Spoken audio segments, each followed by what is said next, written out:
Kapag may masasukan na, wala may gagi dito.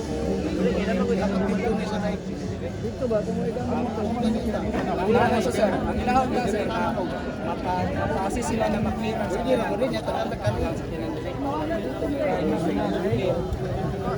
Pati sila lang.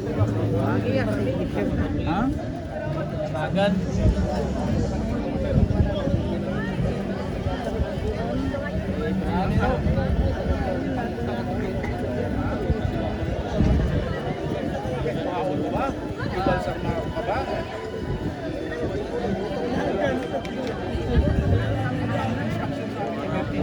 Na. Pagkauma yung dagat. Ay, ang gano mo! Ang magkatabok ka rin! Bullshit! Pasikat mo siyang bilate!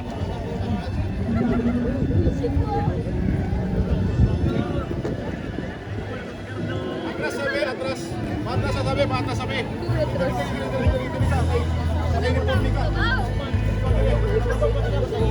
Atras sama dito, anak sama ito, anak.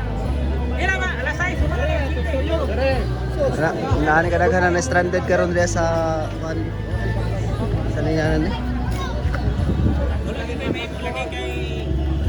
kay kami na mahimo. Dili gayon. Oh. Diala mo lingahan. Ayun tani. Wala yung kagotong, tanaw na lang mo sa lid. Mga tiguang naman eh. Tanaw lang tayo sa kanila. Wala mo tiguan, hindi mo duga. Dumanlag, sa dumanlag. Dumanlas.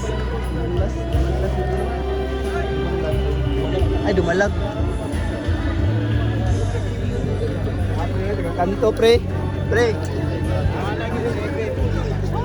Kaya ang T1K, tulog pa nila. Ah.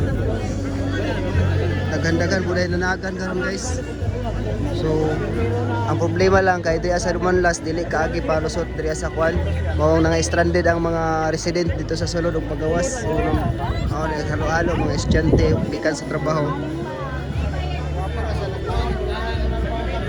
Na-stranded sila kay dili pagihan sa kwan kinay Ironman. Alas 7 pa daw mahuman. Atot pa sa otoridad. So ubay-ubay na gid ang na-stranded no. Kay gikan dito daghan man pud ang mga resort. Ya pagawas na sila. Ya Biyernes man dayron.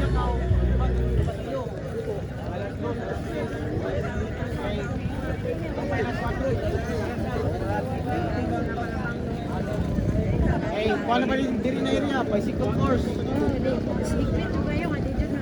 Ay dati ba ano, na-disgrasya. Sa Panabo, disgrasya na ba itong nagbike? Ay, itabok.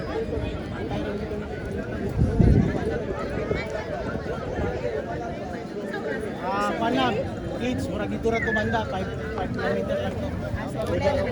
Kung ilabot dito rin. Ironman lang, sa